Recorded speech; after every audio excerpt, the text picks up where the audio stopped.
আমার খাওয়া জুটছে না, আমার কি দুঃখ। অথচ তার দুঃখ নয়, কিন্তু তার চরিত্রই এরকম। বলার অনেক মানুষ আছে, কিন্তু শোনার মানুষ কিন্তু কেউ নেই। অনেক মানুষের অনেক কিছু বলার আছে, কিন্তু অনেক মানুষের কথা শোনার মতো কেউ নেই। তাই তুমি শোনার মানুষটা হও।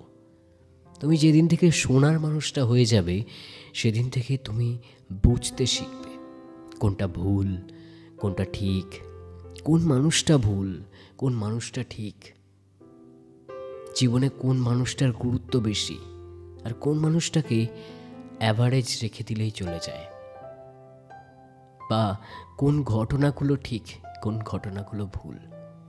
এমন করে শুনতে শুনতে, শিখতে শিখতে তুমি জীবনের এমন কিছু সিক্রেট শিখে যাবে, যার ফলে সেই সিক্রেটগুলো ফলো করে যারা ওপরে উঠেছিল, তুমি তাদের মতোই ওপরে উঠে যাবে। তাই আজ থেকে শোনা অভ্যেস করো।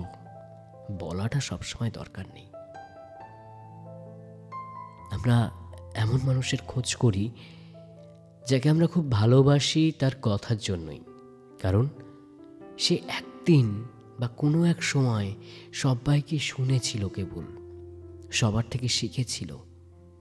তাই তুমি আজ যদি শোনার মানুষটা হও, একদিন কিছু বছর পর, বা হয়তো 5 বছর কিংবা 10 বছর পর, তুমি বলার মানুষটা হয়ে যাবে। আর তখন তোমাকে সবাই শুনবে, তখন তোমাকে সবাই ইম্পর্টেন্স দেবে। তখন তুমি ওই একজন এমন মানুষ হয়ে যাবে যাকে আজ তুমি শোনো অহরত্র, যার গলা শুনলেই তোমার মনে হয় না ছুটে যাই মানুষটাকে দেখি। তোমাকেও দেখতে একদিন অনেকে আসবে, আজ যদি তুমি শোনার মানুষটা হও।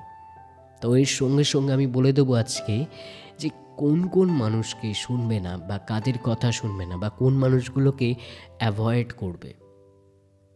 প্রথম, যে মানুষ সবসময় তোমাকে বা তোমার সার্কামস্ট্যান্সেসের বা তোমার বয়সী সকলকে ডিমোটিভেট করে, তোর দ্বারা হবে না, তুই পারবি না, তুই জানিস না কি পথটা কী, তার কথা শুনবে না।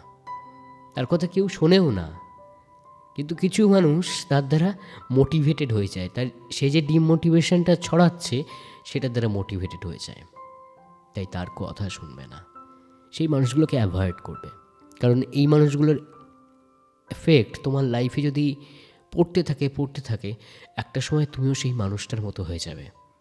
একটা কথায় আছে কিন্তু যে সঙ্গম শরণম গচ্ছামি, তাই তুমি যে সঙ্গে মিশবে তুমি কিন্তু তেমন হয়ে যাবে। এবার দ্বিতীয় প্রকার মানুষের কথা বলি, যারা কথা বলে কিন্তু কিছু বোঝা যায় না।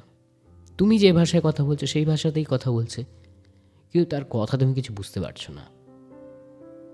সে তার মুখে যেন জাপানের বুলেট ট্রেন লাগিয়ে রেখেছে, আর কথা বললেই তার কথাটা কানে কেমন লাগে, ক্যারকার ক্যারকার করে লাগে। যেমন ওই হেডফোন খারাপ হয়ে গেলে কানে চচ্চর করে লাগে, তার আওয়াজটাও তাই সেরকম লাগে। এরকম মানুষগুলোকে তুমি কেউ শুনতে পছন্দ করে না। তারা নিজেরাই শান্ত নয়, তারা নিজেরাই ধৈর্যশীল নয়, তারা নিজেরাই নিজেদের কথাকে শোনে না যে তারা কি বলতে চাইছে। লোকে কি ঠিকঠাক বুঝছে? লোকে তো ভুলও বুঝতে পারে। তো এই ধরনের মানুষের কথা শোনো না। তুমি ফালতু ফালতুদের কথা শুনতে গিয়ে টাইম ইনভেস্ট করবে, আর তারপর দেখবে দূর কিছু বুঝতেই পারলে না। শুনো না, এমন মানুষদের সঙ্গে মিশবে না যারা কথায় কথায় নিজেকেই বড়াই করে, আমি এই, আমি সেই, আমি ওই। অথচ তার সামনে যদি একটা ভালো মানুষ বা তার থেকে অনেক গুণী মানুষও বসে থাকে, তার একটা নেগেটিভ সাইড বের করে যে তোমার তো ওই দিকটা খারাপ। যে মানুষ সবসময় অন্যের নেগেটিভ সাইড বের করে, এরকম মানুষের সঙ্গে মিশবে না, এরকম মানুষের কথাও শুনবে না। কারণ সে ইনডিরেক্টলি তোমাকে কিন্তু ওটা শিখিয়ে দিচ্ছে যে কীভাবে তুমি লোকের নেগেটিভ সাইডটা বের করতে পারবে। কিন্তু তোমার তো সেটা লক্ষ্য নয়, তোমার লক্ষ্য কি লোকের পজিটিভ সাইডটা খুঁজে বের করা, লোককে চেনা, লোককে বোঝা যে ওর পজিটিভ সাইড কোনটা, ওর কী কী ভালো আছে। কারণ তোমাকে তো ভালোগুলো নিতে হবে, তুমি তো অন্যের খারাপগুলো নেবে না। তো এই ধরনের মানুষের কথা শুনবে না যারা শুধু লোকের নেগেটিভগুলো খুঁজে বের করে, খুঁজি বের করছে সবসময় নেগেটিভগুলো। ওর ওটা খারাপ, তুই জানিস না ওর পরশুদিন কী খারাপ কাজটা করেছে। সে সবসময় নেগেটিভ বিষয়ই ছড়াচ্ছে, অন্যের সম্পর্কে হোক, নিজের সম্পর্কে হোক। আরেক প্রকার মানুষ কি, কথায় কথায় মুখেই মারিতং জগৎ, মুখেই সব বলে গেল, আমি এই করব, ওই করব, সেই করব, আমি এই পারি, সেই পারি। কিন্তু আদতে দেখো তারা কিছুই পারে না। না তারা কোনো দিন কিছু করেছে, না তাদের থেকে কেউ কোনো আশা রেখেছে, না কেউ আশা রাখলেও সেটা ফুলফিল করতে পেরেছে। অথচ মুখেই মারিতং জগৎ, হ্যান কারেঙ্গা ত্যান কারেঙ্গা বলেই যাচ্ছে, সারাদিন বলেই যাচ্ছে। কেউ শুনুক না শুনুক বলেই যাচ্ছে, কেউ না শুনলে তাকে ডেকে ডেকে এনে শোনাচ্ছে। আর তুমি সেই কথা শুনে ভাবছো যে তোমার দ্বারাই বোধহয় কিছু হচ্ছে না, সে বোধহয় সব কিছু করে নিয়েছে। সে হয়তো প্র্যাকটিক্যালি করেছে 2%, শোনাচ্ছে 200%। আর তুমি ভাবছো কী এমন করে নিয়েছে সে। আর তার কথাগুলোও অনেকটা মোটিভেশনমূলক, মানে কীরকম জানো, মানে ধরো সে বললো আমি তো এই তারিখে একটা বাড়ি কিনছি। তুমি ভাবছো এই বয়সে একটা বাড়ি কিনছে, সে কিন্তু মিথ্যে কথা বলছে, সে কিন্তু তোমার ব্রেন ওয়াশ করছে বলা যায়। এবং আমরা প্রত্যেকেই যারা এই এরকম চক্রান্তে ফেসে যাই, এই ধরনের মানুষের কবলেই কিন্তু পড়ি, যারা ব্রেন ওয়াশ করতে খুব ভালোবাসে। এক কথায় বললে যারা ব্রেন ওয়াশ করে তাদের সঙ্গে মিশো না। তুমি দেখে বুঝতে পারছো ওই ছেলেটার ব্রেন ওয়াশ ও করছে, ইনস্টেড অফ দ্যাট তুমি তার কিন্তু বন্ধু হচ্ছ। তুমি যখন বুঝে গেলে, ঈশ্বর যখন তোমার চোখ খুলিয়ে দিল যে ও কিন্তু ব্রেন ওয়াশ করে, তারপর ওর সঙ্গে মিশো না, ওর সঙ্গে মিশো না। তোমার হয়তো ওর সঙ্গে একটা খুব ভালো কানেকশান হয়ে গেছে, তারপরেও ওর সঙ্গে মিশো না। কারণ ও আজ বাদে কাল তোমারই ব্রেন ওয়াশ করে দেবে কোনো একটা ব্যাপারে। তুমি হয়তো সেই ব্যাপারটা পজিটিভ থিঙ্কিং রাখতে, সেই ব্যাপারটা নেগেটিভ থিঙ্কিং লাগিয়ে দেবে। কিংবা এই ধরনের মানুষরা এতটাই সাংঘাতিক হয়, ধরো তোমার সঙ্গে কারোর রিলেশন আছে, ওর হয়তো তাকে পছন্দ, কিংবা ওর হয়তো কারুর জন্যে তাকে পছন্দ, সেই মানুষটার সম্পর্কে তোমার কাছে নেগেটিভ বিষয় ছড়াতে থাকবে, বলবে মানুষটা খারাপ, এটা ওটা। আর এই থার্ড পার্সনগুলো লাইফে এসে এরাই কিন্তু আমাদের এই রিলেশান খারাপের মূল কারণ, বা আমাদের পরিবারের সঙ্গে, পার্টনারের সঙ্গে, বা আমাদের সোশ্যাল কালচারগুলো সমস্তটা খারাপ করে কিন্তু এরাই। সুতরাং এইসব মানুষগুলোকে একদম অ্যাভয়েড করো। এবার বলবো লাস্ট টাইপের মানুষ, যারা খুব অসহায়ভাবে থাকে তোমার গ্রামে, বা তুমি যে শহরে বাস করো সেখানে। দেখবে কিছু মানুষ এমন থাকে যারা খুব অসহায়, যারা ভাবটা লাগায় তাদের খুব একটা খাওয়া টাওয়া বেশি হয় না, খুব অসহায়, যেমন অসহায় তেমন অলস। এরা কী করে, সারাদিন নেশা ভাঙ করে, মানে কেউ বিড়ি খাচ্ছে, সিগারেট খাচ্ছে, মদ খাচ্ছে, আর ভাবটা এমন লেগেছে তার খাওয়া হচ্ছে না বলে ওটা খাচ্ছে। আর মদের দাম কম, ভাতের দাম তো বেশি। এটা উল্টো বললাম তাই তো? এক্স্যাক্টলি তাই। এক প্লেট ভাতের দাম 60 টাকা, এক বোতল মদের দাম নিশ্চয়ই 300 টাকা কম নয়, আমি সঠিক জানি না, কিন্তু তাই তো। তার ভাত খাওয়া জুটছে না, সে ভাব লাগাচ্ছে টালির চালের বাড়িতে শুয়ে যে আমার খাওয়া জুটছে না, আমার কি দুঃখ। অথচ তার দুঃখ নয়, কিন্তু তার চরিত্রই ওই রকম।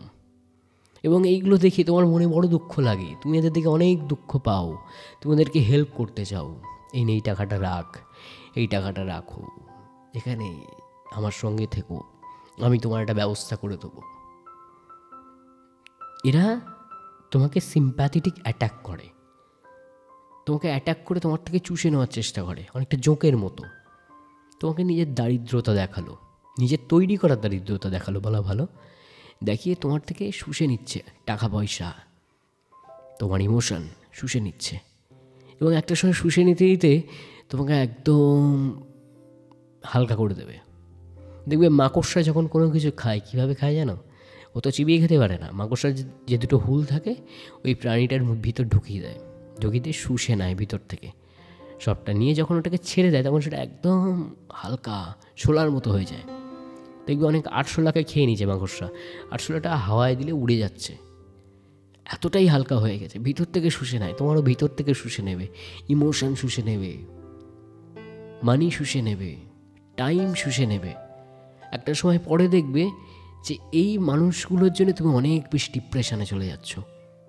আমরা কিন্তু সবসময় ফেলিয়ারের দ্বারা ডিপ্রেশনে যাই না, কিছু মানুষকে বন্ধু ভাবি, এরা বন্ধুত্বের নাম করে আমাদের জীবনে এসে আমাদের জীবনের পিক মোমেন্টসগুলোকে খারাপ করে দেয়। তো এই ছিল আজকের ভিডিও, যে কাদের কাদের থেকে দূরে থাকবে।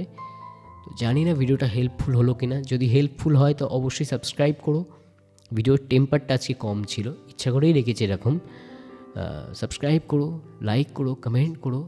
ফেব্রুয়ারি মাসের প্রথম ভিডিও, তাই একটু মানে এই মাসে মনে হলো যে এই মাসটা একটু ভালোবাসা নিয়ে করব, যে কেমন প্রেমে আঘাত পেলে বা কার সঙ্গে কীভাবে চলা উচিত, রিলেশনশিপ। তো প্রথমেই কিছু নেগেটিভ মানুষের বেসিক ক্যারেক্টারগুলো নিয়ে একটা ছোট্ট ভিডিও করলাম। এরপর ভেঙে ভেঙে ভিডিওগুলো করব, ঠিক আছে? তো অবশ্যই চ্যানেলটিকে সাবস্ক্রাইব করো, পডকাস্ট উইথ সোমনাথ। আমি তো তোমাদের সঙ্গে আছি। কমেন্ট করে জানাও কেমন লাগলো, তোমার সঙ্গে কি মিললো, তোমার আশেপাশে কি এরকম মানুষ আছে? ডেফিনেটলি আছে, থাকলেও কতজন আছে তাদেরকে খোঁজো, আইডেন্টিফাই করো, তার থেকে দূরে সরে যাও। একদিনে হবে না, একদিনে কোনো মতেই হবে না। কিছুটা সময় নাও, একটু একটু করে দূরে সরে যাও। পৃথিবীতে কারুর সঙ্গে দরজা জানলা বন্ধ করবে না, সম্পর্ক একদম নেই এমন নয়, ওপর ওপর আছে। রাস্তায় দেখা হলে হ্যালো হাই, আরে ভালো আছিস, ঠিক আছে, মেসেজ করবো, টেক্সট করবো, ব্যাস কাটিয়ে দাও। তুমি আমি তো এমন অনেককেই কাটিয়ে দিই এইভাবে, যাদের থেকে জীবনে একটা শিক্ষা পেয়েছি। তো আজকে এই ভিডিও যেহেতু তোমার সামনে এসে পড়লো, তাহলে তুমি একটা শিক্ষা পেয়েছো, তুমি একটা বুঝতে পেরেছো কাদেরকে এড়ানো উচিত, তাদেরকে এড়িয়ে দাও। এবং তুমি বুঝতে পারবে যে এই মানুষগুলো সেই ফ্রেজটায় তোমার লাইফে থাকার কারণে তোমার লাইফে অনেক কিছু নেই হয়ে যাচ্ছিলো ধীরে ধীরে, আর যেগুলো নেই হয়ে যাচ্ছিলো সেগুলো আস্তে আস্তে ফিরে আসবে। মিলিয়ে নিও। তো আজকের মতো ভিডিও এই পর্যন্তই, দেখা হচ্ছে পরদিন নতুন কোনো ভিডিওতে। টাটা। ও হ্যাঁ, আরেকটা কথা তো বলাই হলো না, সোমনাথ পাল নামক আমার যে ইউটিউব চ্যানেলটা আছে, মানে ফার্স্ট ইউটিউব চ্যানেল, সেখানে মনের কনফেশনের দারুণ দারুণ ভিডিও আসছে। শোনো সেগুলো হেডফোন দিয়ে, তারপর জানাও। প্রয়োজনে তার লিঙ্ক আমি ডেসক্রিপশানে দিয়ে দিচ্ছি, চেক করতে পারো, শুনতে পারো সেগুলো। আই হোপ তোমার দিনের সবথেকে কষ্টের মুহূর্তে সেই ভিডিওগুলো কাজে দেবে, কারণ তোমার মনের কিছুটা কথা, আমার মনের কিছুটা কথা সেখানে শেয়ার করি আমি। তো যাও, সেগুলো শোনো আর জানাও কেমন লাগছে।